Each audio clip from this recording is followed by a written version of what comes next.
મિત્રો, માનવ સંસાધન સંચાલન વિશે આપણે જોયું. હવે એમાં એનું મહત્ત્વ વિશે આપણે સમજવાનું છે. તો પહેલું, કર્મચારીઓની કાર્યક્ષમતામાં વધારો થાય. માનવ સંસાધન સંચાલન કર્મચારીઓની કાર્યક્ષમતા કેવી રીતે વધારે? તો કે કર્મચારીઓની યોગ્ય જાળવણી કરવામાં આવે, જરૂર પડે તાલીમ આપવામાં આવે, જુદા જુદા વિભાગમાં એની જરૂર પડે બદલી કરી અને એનો જ્ઞાન અને અનુભવ આપવામાં આવે તો એની કાર્યક્ષમતામાં વધારો થાય છે. એકમની નફાકારકતામાં વધારો. કર્મચારીની કાર્યક્ષમતા વધે તો એકમની નફાકારકતા વધશે. પણ જો કર્મચારીની કાર્યક્ષમતા નહીં વધે, કાર્ય ઝડપ નહીં વધે તો એકમની નફાકારકતામાં વધારો થઈ શકશે નહીં.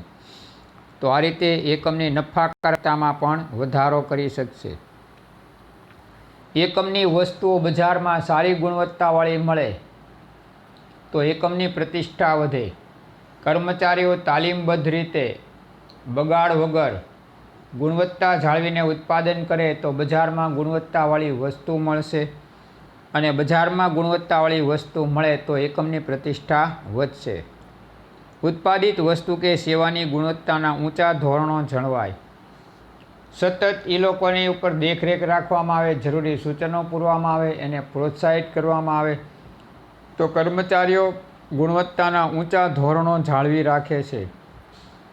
તો એને કારણે પણ લોકોને સારી ગુણવત્તાવાળી વસ્તુ મળતા બજારમાં એની માંગ વધશે તો એકમને અને કર્મચારીને બંને ફાયદો પ્રાપ્ત થશે. માનવ સંસાધન સંચાલનથી કર્મચારીઓમાં જૂથ ભાવનાનો વિકાસ થાય છે. હવે અહીંયા બધા કર્મચારીઓને તાલીમ મળે છે, વિકસવાની તક મળે, એમની કેળવણી અને જાળવણીને ધ્યાનમાં લેવામાં આવે તો એને કારણે બધા કર્મચારીઓ એકબીજાને મદદરૂપ થાય, એમની વચ્ચે એક જૂથ ભાવના વિકસે કે આપણે બધા એકમના કર્મચારીઓ છીએ અને આપણે આ રીતે પદ્ધતિસર કામ કરવાનું છે. જ્યાં મુશ્કેલી હોય ત્યાં એકબીજાને મદદરૂપ બનશે તો આમ એમનામાં જૂથ ભાવના અને સહકારની ભાવના વિકસશે. ઉત્પાદનના સાધનોનો મહત્તમ ઉપયોગ.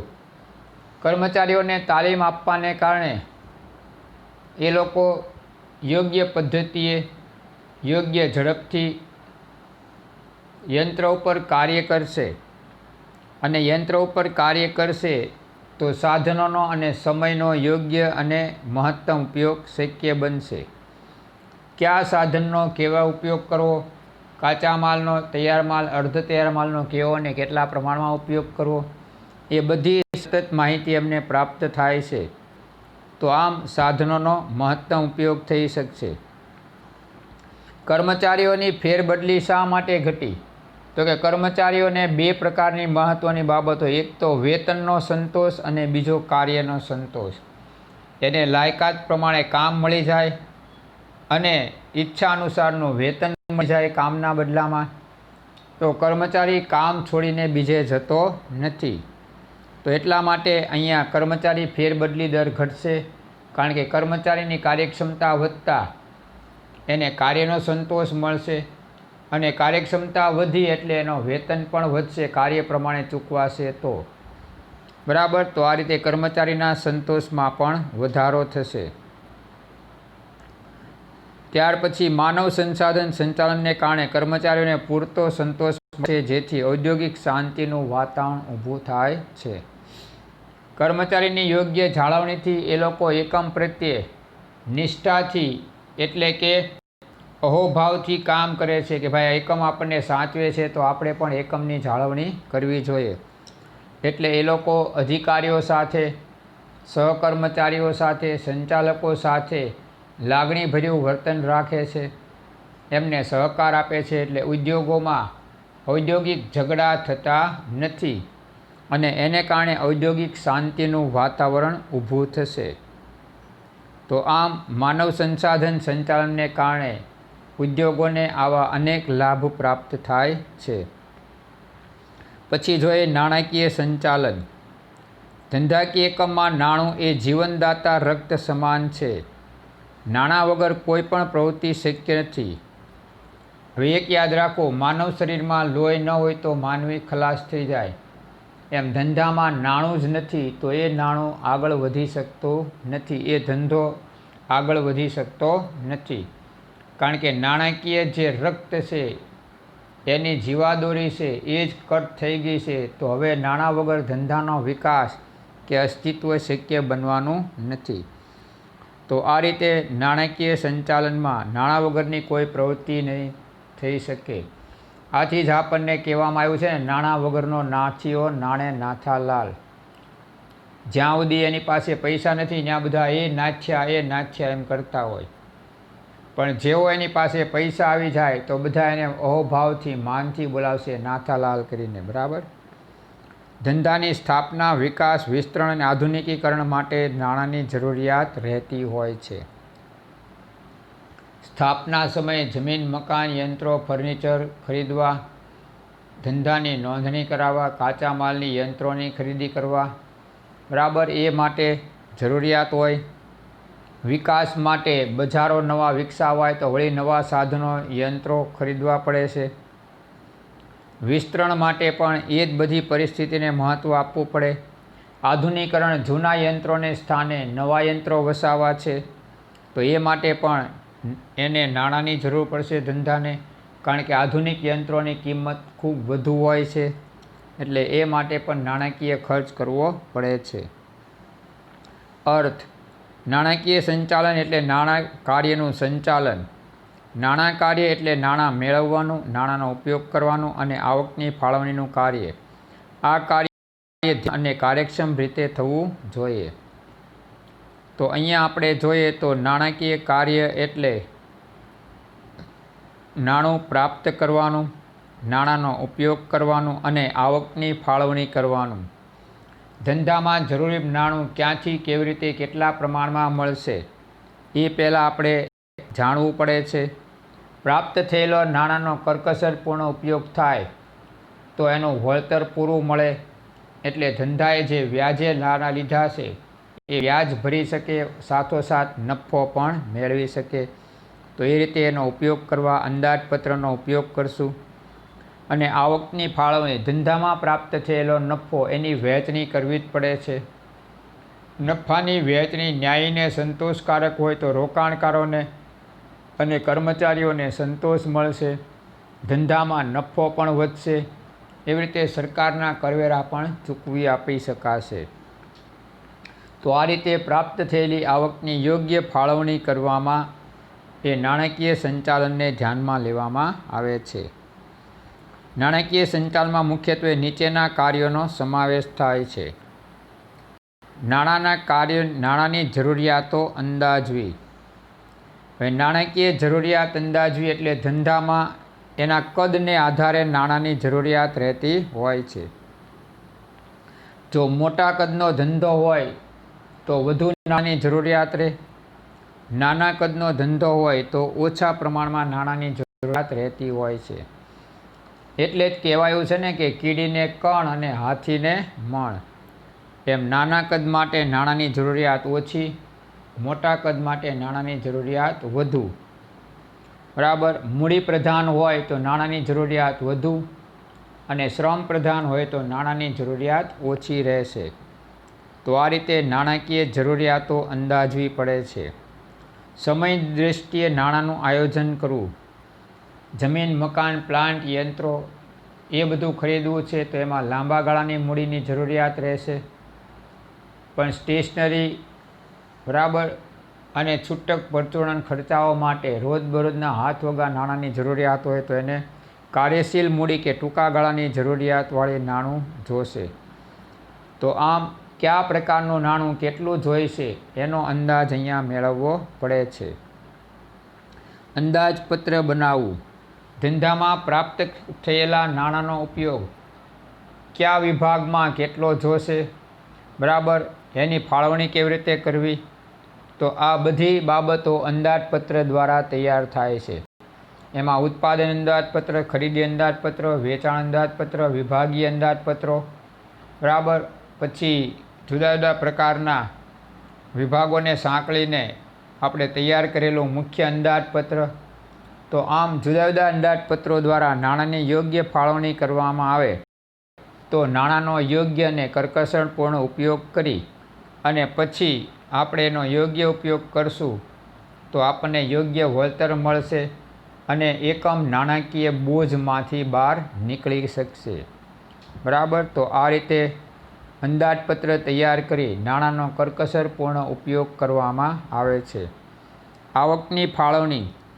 હમણાં આપણે આગળ જોયું ધંધામાં પ્રાપ્ત થયેલી આવક એની યોગ્ય રીતે ફાળવણી કરવી પડે છે. તો કેવી રીતે? તો કે પહેલાં સરકારને કરવેરા ચૂકવ્યા પછી જે ચોખ્ખો નફો વધશે એ નફો શેરહોલ્ડરોને ડિવિડન્ડ તરીકે ચૂકવવો કેટલો? બરાબર. ધંધામાં અનામત તરીકે કેટલો નફો રાખવો, ઘસારો કેટલો ગણવો, આ બધી બાબતોનો યોગ્ય નિર્ણય લેવામાં આવે છે. ને એમાં ગાણિતિક અને આંકડાશાસ્ત્રીય પદ્ધતિનો ઉપયોગ કરી અને એના દ્વારા ધંધામાં કયા હેતુથી કેટલા નફાની જરૂરિયાત રહેશે નાણાંની, એ આધારે આવકની વહેંચણી કરવી પડે છે. મૂડી માળખાનો વિચાર કરવો તેમજ નાણાં પ્રાપ્તિ સ્થાનોને પસંદ કરવા. મૂડી માળખું એટલે જુદા જુદા પ્રકારની જામીનગીરીઓનું બનેલું માળખું, એને મૂડી માળખું કહેવામાં આવે છે. તો માલિકીની મૂડી કેટલી રાખવી, ઉછીની મૂડી કેટલી રાખવી, બરાબર, ટૂંકા ગાળાની મૂડી કેટલી રાખવી, લાંબા ગાળાની મૂડી કેટલી રાખવી, તો એનો વિચાર કરવામાં આવે છે. અને નાણાંના પ્રાપ્તિ સ્થાનો, ટૂંકા ગાળાના, મધ્યમ ગાળાના, લાંબા ગાળાના નાણાંના પ્રાપ્તિ સ્થાનો, કયા નાણાં ક્યાંથી આપણને સસ્તા એટલે કે ઓછા વ્યાજના દરે પ્રાપ્ત થશે, બરાબર, ત્યાંથી નાણાં મેળવવામાં આવે તો ધંધાને વ્યાજ બોજ ઘટી જાય છે. તો આ રીતે નાણાંના પ્રાપ્તિ સ્થાનોની પસંદગી કરવામાં આવશે. નાણાં મેળવવા માટેની કાર્યવાહી કરવી. પ્રાપ્તિ સ્થાનો પસંદ કર્યા પછી જો બેન્કો પાસેથી આપણે નાણું મેળવવું હોય તો ત્યાં અરજી કરવી પડે, જરૂરી દસ્તાવેજો રજૂ કરવા પડે. એવી જ પરિસ્થિતિ નાણાકીય સંસ્થાઓ છે, બરાબર, તો એની પાસેથી આપણે મેળવવી હોય તો એના દ્વારા આપણને નાણાં મેળવવા છે તો ત્યાં પણ આ જ વિધિ કરવી પડશે. તો નાણાં મેળવવા માટેની આપણે જુદી જુદી કાર્યવાહી કરવી પડશે. મેળવેલા નાણાંનો યોગ્ય ઉપયોગ થાય તે જોવું અને અંકુશ વ્યવસ્થા ગોઠવવી. મેળવેલા નાણાંનો યોગ્ય ઉપયોગ થાય એ માટે અંદાજપત્ર તૈયાર કરવું. એ માટે અસરકારક અંદાજપત્રની તૈયારી માટે નિષ્ણાતોને કામગીરી સોંપવી પડે અને એ અંદાજપત્ર મુજબ નાણાંનો ઉપયોગ થાય છે કે નહીં એ માટે એની ઉપર યોગ્ય દેખરેખ રાખવી પડે. જે અંકુશનું કાર્ય છે જેને નાણાકીય અંકુશ તરીકે ઓળખવામાં આવે છે. નાણાકીય નીતિ નક્કી કરવી. એકમમાં નાણાકીય નીતિ કેવી? તો કે રોકડ ખરીદી, ઉધાર વેચાણ, બરાબર. તો એ રોકડ ખરીદી કરે તો એકમમાંથી રોકડ ઝડપથી જાય. ઉધાર વેચાણ એટલે શાક પર વેચાણ કરે તો નાણાં ઓછા ઝડપથી આવે. તો ધંધાએ રોકડ હાથ પર વધુ રાખવી પડે. પણ ધંધો શાક ઉપર ખરીદી કરે એટલે ઉધાર ખરીદી કરે અને રોકડ વેચાણ કરે તો એને રોકડ ઓછી રાખવી પડે હાથ ઉપર, કારણ કે તાત્કાલિક વેચાણ થાય એટલે રોકડ પ્રાપ્ત થશે. તો આમ નાણાકીય નીતિ નક્કી કરવી પડે. કરવેરાનું આયોજન. સરકાર કંપનીઓ પાસેથી એની આવકના 50% લેખે કરવેરો પ્રાપ્ત કરે છે, આવક મેળવે છે. તો કંપનીએ ઓછામાં ઓછો કર ભરવો પડે એ માટેનું આયોજન એના નિષ્ણાતો પાસે તૈયાર કરાવે છે, જેને ટેક્સ કન્સલ્ટન્ટ તરીકે ઓળખીએ છીએ. જે કંપનીને એની આવકની વહેંચણી કેવી રીતે કરવી જેથી સરકારને ઓછામાં ઓછો ટેક્સ ભરવો પડે. તો આ રીતે યોગ્ય કરવેરાનું આયોજન પણ એને કરવું પડે છે. અસ્કયામતોની વ્યવસ્થા કરવી. એકમમાં ભવિષ્યમાં વિકાસ વિસ્તરણ માટે કેટલા નાણાંની જરૂર પડશે, બરાબર. તો એ માટે થઈને એ લોકોએ અત્યારથી જ વિચારણા કરવી પડે અને એ માટે એ નાણાંની એ રીતે બચત કરવામાં આવે. નફાના પુનઃરોકાણ દ્વારા એને ધંધામાં રાખવામાં આવે. તો ભવિષ્યમાં વિકાસ વિસ્તરણ સમયે નવા યંત્રો, મકાન છે, બરાબર, એ બધું આપણે મેળવી શકીએ છીએ. તો તો આમ અસ્કયામતોની એટલે મિલકત અંગેની વ્યવસ્થા કરવાની પણ કામગીરી ધંધાની છે અને એ નાણાકીય સંચાલન દ્વારા શક્ય બનશે. તો આ રીતે અસ્કયામતોની વ્યવસ્થા કરવાની જવાબદારી પણ નાણાકીય સંચાલન દ્વારા થઈ શકશે. હવે જોઈએ ઉત્પાદન સંચાલન. કુદરતમાંથી પ્રાપ્ત થતા કાચા માલ ઉપર માનવ પ્રયાસો દ્વારા વપરાશ યોગ્ય વસ્તુઓ બનાવવી એટલે ઉત્પાદન. ઉત્પાદન સંચાલન ગ્રાહકોની જરૂરિયાતોને સંતોષવાની શક્તિ ધરાવતી વસ્તુઓ અને સેવાઓનું સર્જન કરે છે. કુદરતમાંથી જે સંપત્તિ પ્રાપ્ત થશે, ખનિજ તેલ છે, પછી કુદરતી રીતે આપણને પ્રાપ્ત થતા ખનિજ ખાણ ઉદ્યોગ દ્વારા જુદા જુદા પ્રકારની ધાતુઓ, બરાબર, ખેતીમાંથી પ્રાપ્ત થતી કાચા માલની સામગ્રી, તો આ બધા ઉપર માનવ પ્રયાસો દ્વારા એને વપરાશયુક્ત બનાવવામાં આવે છે અને આ પ્રક્રિયાને આપણે ઉત્પાદન તરીકે ઓળખીએ છીએ. ઉત્પાદન સંચાલન ગ્રાહકોની જરૂરિયાતોને સંતોષવાની શક્તિ ધરાવતી વસ્તુઓ અને સેવાઓનું સર્જન કરે છે. તો સંચાલકો એટલે ઉત્પાદકો એ ગ્રાહકોની જરૂરિયાત સંતોષવા માટે સતત પ્રયત્નશીલ હોય છે અને એ લોકો એ માટે થઈને એવી સેવાઓ ગ્રાહકોલક્ષી બનાવે કે જેથી એના જીવન ધોરણમાં સુધારો થઈ શકે. તો આવી વસ્તુઓ અને સેવાઓનું નિર્માણ કરવાનું કામ સંચાલકોનું એટલે ધંધાકીય સંચાલકોનું છે, જેને આપણે ઉત્પાદન સંચાલક તરીકે ઓળખશું. અહીંયા આપણે એનો અર્થ જોઈએ. ઉત્પાદન સંચાલન એ ઉત્પાદનનું આયોજન કરવાની, કાર્યક્ષમતા નક્કી કરવાની, સંકલન સાધવાની, દોરવણી આપવાની અને અંકુશ રાખવાની એક પ્રક્રિયા છે. તો ઉત્પાદન સંચાલનમાં આટલી બાબતોનો સમાવેશ થાય. ઉત્પાદન આયોજન કરવાનું છે. કઈ વસ્તુનું ક્યારે કેટલા પ્રમાણમાં કેવી રીતે ઉત્પાદન કરવું, નવી વસ્તુ બહાર પાડવી કે જૂની વસ્તુમાં ફેરફાર કરવો, બરાબર. તો આ બધી બાબતો એ ઉત્પાદન સંચાલનનું કામ છે. તો અહીંયા જો પહેલો જ મુદ્દો આપ્યો એના કાર્યોમાં કે ઉત્પાદન આયોજન કરવામાં આવશે. ઉત્પાદન આયોજન થયા પછી કાર્યક્રમ નક્કી કરવા. કાર્યક્રમ એટલે કાર્યનો ક્રમ, કઈ વસ્તુનું ક્યારે કેટલા પ્રમાણમાં કેવી રીતે ઉત્પાદન કરી બજારમાં મૂકવી એ અંગેનો નિશ્ચિત કાર્યક્રમ નક્કી કરવામાં આવશે. સંકલન સાધવું.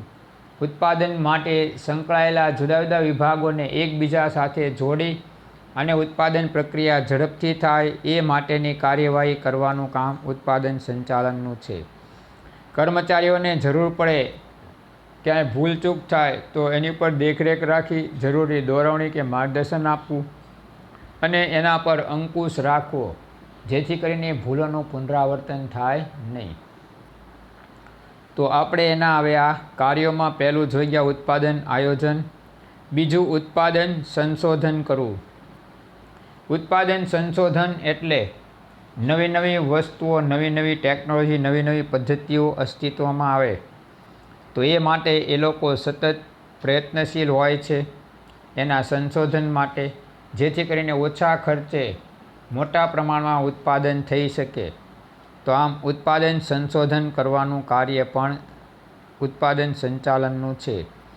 વસ્તુ વિકાસ તેમજ પેદાશ મિશ્રની પસંદગી કરવી. જૂની વસ્તુમાં ફેરફાર કરી અને નવી વસ્તુ બજારમાં મૂકવામાં આવે તો એને વસ્તુ વિકાસ કહેવાય.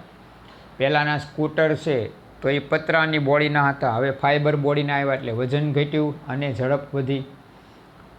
એવી જ રીતે ફ્રીજ છે, ઘરઘંટી છે, એ પણ પતરાના બોડીના હતા, બરાબર, અને એને ઉંચકવા પડતા હતા. હવે બધા ફાઇબર બોડીના આવી ગયા અને નીચે કેસ્ટર વ્હીલ આવી ગયા એટલે તમે એને હેરવી ફેરવી અને ખસેડી પણ શકો છો. વજન ઘટી ગયું, બરાબર. તો એ વસ્તુ વિકાસ. પેદાશ મિશ્ર. એક જ ઉત્પાદક છે એ ઇલેક્ટ્રિકની જુદી જુદી વસ્તુઓ બહાર પાડે. બજાજવાળા છે પંખા, ટ્યુબલાઇટ, મિક્સર, ગીઝર એ બધું બહાર પાડે છે તો એને પેદાશ મિશ્ર કહેવામાં આવે છે. તો એની પસંદગી કરી અને બહોળો ગ્રાહક વર્ગ મેળવી શકાય છે.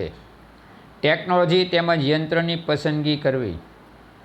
શ્રમ આધારિત ટેકનોલોજી કે યંત્ર પ્રધાન ટેકનોલોજીનો ઉપયોગ કરવો, બરાબર, એ પસંદગી કરવી પડશે. તેમજ યંત્રોની પસંદગી કરવી. જો શ્રમ પ્રધાન ઉદ્યોગ હોય તો એમાં સાદા યંત્રો અને આધુનિક ઉદ્યોગ હોય તો એમાં મોટા યંત્રો, કિંમતી યંત્રોની જરૂરિયાત રહેતી હોય છે. ધંધાના સ્થાનની પસંદગી તેમજ વિન્યાસનો નિર્ણય કરવો. ધંધાનું સ્થાન એવી રીતે રાખવું જોઈએ જેથી બજાર, બેંક, બરાબર, રેલવે સ્ટેશન, ટ્રાન્સપોર્ટેશનની સુવિધા આ બધું એને સરળતાથી મળી રહે. તો એ રીતે ધંધાના સ્થાનની પસંદગી કરવી જોઈએ. એટલે વીજળી, પાણી, રસ્તા એની સગવડ મળી રહે, બજાર પણ તદ્દન નજીક હોય, બેંક વ્યવસ્થા અને સૌથી મહત્ત્વની બાબત કર્મચારીઓ એ પણ એને ઝડપથી પ્રાપ્ત થઈ શકે. તો આ રીતે યોગ્ય બજારની પસંદગી કરવી પડે છે. તેવી જ રીતે વિન્યાસ એટલે યંત્રોની ગોઠવણી. ગોઠવણી એવી રીતે કરવી જેથી ઝાઝો ઘોંઘાટ આવે નહીં, કર્મચારીઓને એ યંત્ર ચાલુ હોય ત્યારે કોઈ નુકસાન ન થાય શારીરિક કે માનસિક. તો એ રીતે યંત્રોની યોગ્ય ગોઠવણી કરવી એને વિન્યાસ કહેવામાં આવશે. માલ સામગ્રી તેમજ ઉત્પાદન માટે અન્ય જરૂરિયાતોનો અંદાજ મેળવવો. તો ઉત્પાદન માટે કાચો માલ, અર્ધ તૈયાર માલ, તૈયાર માલની જરૂરિયાત હોય છે. એવી જ રીતે પેકિંગ સામગ્રી, કર્મચારીઓ, બળતણ એની પણ જરૂરિયાત હોય છે. તો કઈ વસ્તુ કેટલા પ્રમાણમાં ક્યારે જોઈશે એનો અંદાજ આમાં મેળવવો પડે જેથી કરીને ભવિષ્યમાં આપણે એની ઘટ કે અછતનો સામનો કરવો પડે નહીં. તો આ રીતે આપણે એ મેળવવા માટેની પ્રક્રિયા હાથ ધરવી પડશે. તો આમ અંદાજ મેળવી અને પ્રાપ્તિ સ્થાનો માટેના અગાઉથી જો એ બાબતો નક્કી કરવામાં આવી હોય તો આપણે ભવિષ્યમાં અછત નિવારી શકાય અને ઉત્પાદન સાતત્ય જાળવી શકાશે. ઉત્પાદન અંકુશ રાખવો. ઉત્પાદન અંકુશ શા માટે? તો કે ઉત્પાદન પ્રક્રિયા દરમિયાન સતત એની ઉપર ધ્યાન રાખવું પડે જેથી કરીને વસ્તુઓનો બગાડ અટકાવી સમયસર વસ્તુઓ ઉત્પાદન થાય તો બજારમાં મૂકી શકીએ. કારણ કે હરીફાઈમાં ટકવા માટે આપણે સમય બહુ મહત્ત્વનો હોય છે. ગ્રાહકોને આપણી વસ્તુઓ સમયસર ન મળે તો આપણો ગ્રાહક વર્ગ તૂટી જાય. કેટલીક વાર આપણે જે ઉત્પાદક એટલે કે વેચનાર છે એને આપણે સમયગાળો આપ્યો હોય કે એટલા સમયમાં તમને તમારા ઓર્ડર પ્રમાણેની વસ્તુ મળશે. તો એ પણ ઉત્પાદન અંકુશ હોય તો આપણે સમયસર વસ્તુ એને પહોંચાડી શકશું. બીજું, વસ્તુની ગુણવત્તા પણ આપણે એને આધારે જાળવી શકશું. સુધારા વધારા હોય તો તરત નિવારી, બગાડ ઘટાડી કરકસરનો ઉપયોગ પણ એમાં થઈ શકશે. તો આમ ઉત્પાદન અંકુશનું કાર્ય થઈ શકશે. ગુણવત્તા અંકુશ. દરેક તબક્કે ગુણવત્તા નિયંત્રણ ચાર્ટ દ્વારા આપણે વસ્તુની ગુણવત્તાની જાળવણી થાય એ માટે સતત એના ઉપર દેખરેખ રાખશું. દરેક તબક્કે આપણે એની તપાસ કરશું અને ગુણવત્તા ઉત્પાદન શરૂ થાય ત્યારથી માંડી પૂર્ણ થાય ત્યાં સુધી આપણે જાળવી શકીએ એવા પ્રયત્નો ગુણવત્તા અંકુશ દ્વારા થતા હોય છે. ને એમાં ગુણવત્તા નિયંત્રણ ચાર્ટનો ઉપયોગ મોટા ભાગે ઉત્પાદકો કરતા હોય છે. ખર્ચ અથવા પડતર અંકુશ તેમજ ઉત્પાદનની જાળવણી અને વૃદ્ધિ થાય તે પ્રકારના કાર્યો કરવા. ખર્ચ અથવા પડતર અંકુશ. ઓછામાં ઓછી પડતર એટલે નુકસાન આવે, બગાડ ઘટે અને ખર્ચ ઘટે એવા પ્રયત્નો થાય. તેમજ ઉત્પાદનની જાળવણી. ઉત્પાદન સમયસર થાય, બજારમાં વસ્તુ સમયસર મૂકી શકાય, બરાબર. તો એ બાબત આપણે એને મહત્ત્વ આપવું પડે. તો ઉત્પાદન આયોજન એ રીતનું કર્યું હોય, કાચો માલ, અર્ધ તૈયાર માલ, તૈયાર માલ, નાણાં એ બધું આપણને સમયસર મળતું રહે તો ઉત્પાદન સાતત્ય જળવાય અને ઉત્પાદન સાતત્ય જળવાય તો જ બજારમાં આપણે ટકી શકીએ. વૃદ્ધિ થાય તે પ્રકારના કાર્યો કરવા. ઉત્પાદન થાય એટલું જ પૂરતું નથી પણ ધીમે ધીમે એમાં સતત વધારો થતો જાય, બરાબર. અને એ વધારો થાય તો જ ઉત્પાદકનો નફો વધશે. તો એટલા માટે ઉત્પાદનની જાળવણી અને એમાં વૃદ્ધિ થાય એ પ્રકારના કાર્યો ઉત્પાદન સંચાલન દ્વારા થતા હોય છે. ત્યાર પછી ઉત્પાદનમાં વૈવિધ્યીકરણ અને સરળીકરણ દાખલ કરવું. ઉત્પાદન પ્રક્રિયામાં વૈવિધ્યીકરણ આપણે જોઈએ છીએ બજારમાં એક જ ઉપયોગિતા મૂલ્ય ધરાવતી અનેક વસ્તુઓ આવતી હોય છે. તો એમાં ઉત્પાદનમાં વૈવિધ્યીકરણ, બરાબર.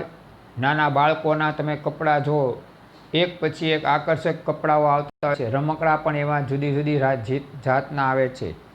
આપણા વાહનોમાં પણ તમે મોટર કાર આધુનિક ઢબની અત્યારે બની ગઈ હોય. પહેલાં ફિયાટને એમ્બેસેડર હતી, એની કરતાં અત્યારે વિશ્વ કક્ષાની મોટર કારો, એના મોડેલ જેવી મોટર કારો આવવા માંડી આપણે ત્યાં, બરાબર. સ્ટિયરિંગ, વિન્ડો, એસી, હીટર બધું એમાં આવવા માંડ્યું, બરાબર. મોબાઈલ ચાર્જિંગ સહિત બધી બાબતો એમાં હવે અત્યારે સમાવેશ થઈ ગઈ. તો આ રીતે જોઈએ આપણે તો અહીંયા પેદાશમાં એટલે કે ઉત્પાદનમાં વિવિધતા આપણે લાવી શક્યા છીએ. અને ઉત્પાદનમાં વિવિધતા લાવો તો જ બજારમાં હાલની સ્થિતિમાં ટકી શકો. એક જ પ્રકારનું ઉત્પાદન જો બજારમાં આપવામાં આવે તો એક સમયે ધંધો બંધ કરવો પડે.